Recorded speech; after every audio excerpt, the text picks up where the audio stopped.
Hello and welcome to the Long Island Podfather. I'm your host, Jerry Ferretti. And today, another special episode. This is our third episode. I should say my third episode because there is no crew here beside Bill and Dean and Sly up on the wall.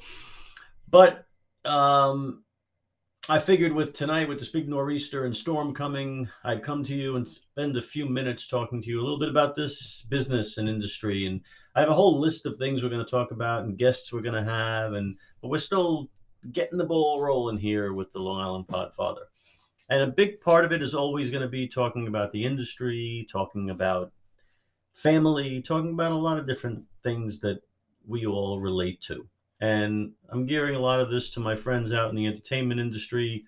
And today's episode in particular is about what I call the rules of creativity, which is something that might sound like an oxymoron. It might sound like, what doesn't make any sense? Creativity is all about creating what you want to create. And that's true.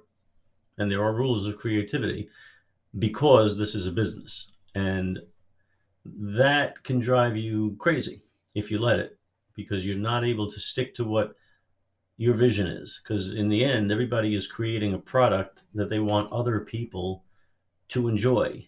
What is it that all aspects of this business are? It's communication with other people. We watch a television show, we watch a movie, we listen to a song, we listen to a broadcast, and it's somebody telling you something, talking to you, communicating. A lecture is teaching you something. But even a sitcom is giving you a story through communication. So it's all communication, and it's all about making something that we feel the audience is going to relate to, connect to, enjoy. So you create something, you have a story you want to tell, and you want somebody to make it. You want them to put their money into it and fund it. So how do you do that? Well, you make this story and you say, I'm going to get it to Netflix, or I'm going to make this movie and I'm going to send it to so-and-so and they're going to read it. And for the majority of us, that's never going to happen. I've had some connections with people that are pretty big in the business that you think are going to read your project, and they're not, because they're busy. They've got a whole multitude of reasons. I had a big celebrity who was going to read my script, and he backed out because of legal reasons. And it's very hard to overcome that. So we're going to write our story. We're going to write the best story we possibly can, and there's no way they're going to say no to us. And in our own little bubble, in our own little brain, we believe that. And it may be true. But now you have that opportunity. This moment comes in your life where you have someone that's going to read your script, listen to your song, watch your movie, and they're only going to watch a piece of it. What do you do? Well, you got to show them your best, right? So now you're writing a script, and you figure, if I get this script to Netflix or I get it to somebody, I've got to show them the best. So the word in this industry is you have to put that best in the first couple of pages. Now, what happens if you put the best at the front? Well, where do you go from there? I always use this analogy with a marriage. The wedding is the big event. Since the dawn of time, everybody, especially the bride, dreams of their wedding. And they pour all this money into it, and they have this big, huge event, and everybody comes and celebrates, and it's this wonderful party, this big celebration of something that, quite frankly, any two people can accomplish. So I've always said the wedding festivities should be at the 10-year anniversary. That should be the big celebration. Because if you can get there, you've accomplished something. When you front load something with the best, it's hard to maintain that. And I think that's why a lot of marriages don't last, because they have this vision of this is how it's going to be, and then life takes over and it gets more mundane. So now you have a script and you put that best moment in the front. Well, what happens after those first few pages? Becomes mundane. It becomes not that good. So the industry, it by virtue of itself, is destroying the industry. James Bond always had a big bang in the introduction. So he'd be chased in a car chase and he'd jump off a cliff and the parachute would open and he'd land on the ski slope and go off another cliff, and he'd land in a inflatable raft and go down the falls, and everything was wonderful. But very often that part of the story didn't have anything to do with the main plot of the James Bond movie. So it was merely just a device by which to introduce the character and show you some action and draw you in. But in a narrative, in a story that is, or a comedy, if you put that great moment in, it leaves the audience. And the same thing with James Bond. If the James Bond movie doesn't continue with that level of action or that level of excitement, it's going to fail. But it's easier to have something in the beginning that's non-related to the story, where in a continuing drama, to have something unrelated is a little more difficult, and it will also leave the reader going, well, they introduced this thing in the beginning that then had nothing to do with the story. So you're constantly walking this fine line of, what do I do? It's the same thing in songwriting. Back in the 50s and 60s, a popular song would have a verse, and then another verse, and then the chorus. And now music has to go verse, chorus, verse, chorus. The industry wants you to get to the chorus faster. A song is basically a poem. So you're writing this thing that has something to say before getting to the chorus, which is sort of the payoff. And the payoff came in that third segment. Now, I write songs, and I always feel that, yes, my first verse is usually better than the second verse. So you do front load it with the best, but you're also telling a story. And sometimes in that conveying of the story, my second verse is stronger, it's better written. And I have to sit down, and I'm aware that you have to front load that with the best. So you may have to change that and circle it around. But again, you're dealing with a 3-minute song or a 4-minute song. And it's easier to do that than if you're looking at an hour and a half or a 2-hour film that you now front load with the best.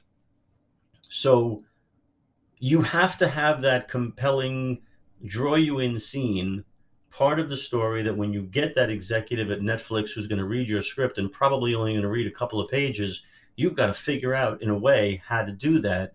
So you've got to follow the rules of creativity, where when you first conceived your story, you had this other opening that was going to lead into something.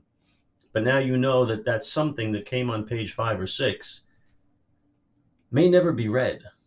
By sheer numbers, how many scripts are received, are brought to Netflix. I'm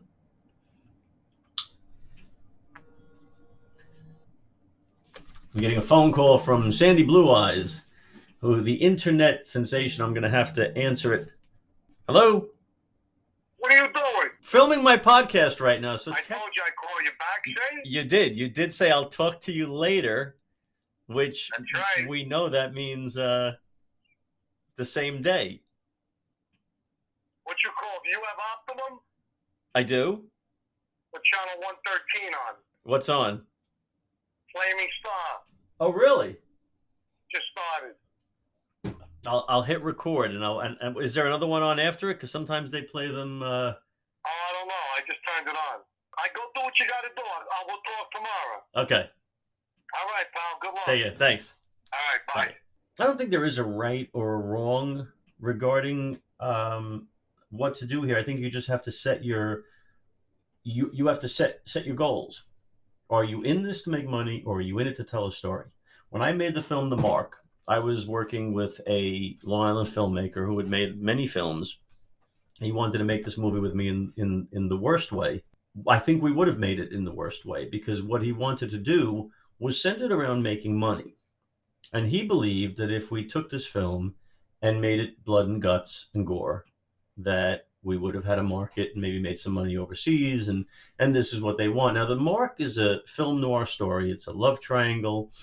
It's a story of a man he's a hitman, and he's looking to get out of the business. And it's that cliche, he gets called for one last job. So this politician who's running for office is married, and his wife is having an affair. And this hitman is supposed to identify the man, the object of the affair, and kill him.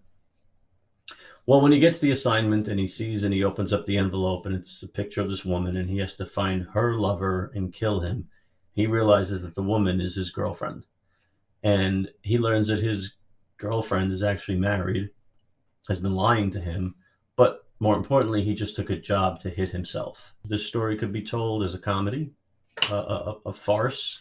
For me, I was telling this story as a throwback to the old black and white film noir type stories. And obviously, I've told a big part of the story, but there's a lot that happens, a lot of twists and turns with it. And this particular filmmaker wanted to change the ending where the woman comes in at the end and blows everybody away, and it would be this big dramatic ending as, blood splatters all over the walls, and obviously the film doesn't end that way. And it's not the way that I wanted the film to end. And I had the opportunity to make this movie with this individual and be in the movie with Armand Asante. And the problem was the husband character, who is a major player in the film. Because of our budget, we would only be able to have Armand for a couple of days, and we would have had to change the story, rewrite it, shrink that role. He would have been only in it for a small part. People said I was crazy because I said I'd rather make a film for very little money, stick to my story, learn this craft, learn the business. And I made a lot of mistakes in that movie. I look back on it. It was a very basically a no budget film. It was like going to film school, basically. If I had made the movie with this filmmaker, it wouldn't have taught me anything. If you want to learn, you have to do. And there is no quick crash course in this. There are no rules to creativity.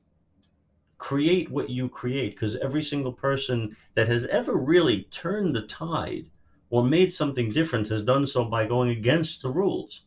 So it does drive me a little bit nuts when someone tells you how you have to do something. Now, there are rules that do make sense. You're going to write for a sitcom. You have to watch that sitcom. And there's certain rules that sitcom demands. You're going to write for a TV show. You have to write something that fits that TV show. That makes sense. But you're not being fully creative. You're telling a story within the parameters of that particular venue. So those kind of rules make sense. If somebody hired me to write for Law and Order, I would have to tell a story within the way Law and Order is told. I get that. But if you're creating something from scratch, stick to your vision. Because taking something that you've created completely from scratch, you have a minuscule chance of making it in this business. Taking something that you've created and bastardized to fit the business, you have a minuscule chance of making it in this business. And that's why I made this podcast, to encourage people to stick to their guns, create what they create. Just like every stand-up comic is out there kind of doing the same thing, and you see the same routine, but yet the one that sticks with you is the one that breaks the mold, the one that does his own thing, that travels his own path. And as a 56-year-old guy, I know that it's late in life to be pursuing certain things in this business. It's much easier, and you have much more time ahead of you when you're younger. And I know a lot of people in this business that are very, very talented. And that's why I've fallen into becoming content with the love of what I do. But I'm sticking to the plan, sticking to the genre, sticking to the creativity. I keep this by my side all the time. I keep one of these with me and one of these everywhere I go. Talk into it, tell your story, stick to your vision, and break the rules. And with that, I'm going to say thank you for listening. I'm Jerry Ferretti. This is the Long Island Podfather, and I'll see you next time.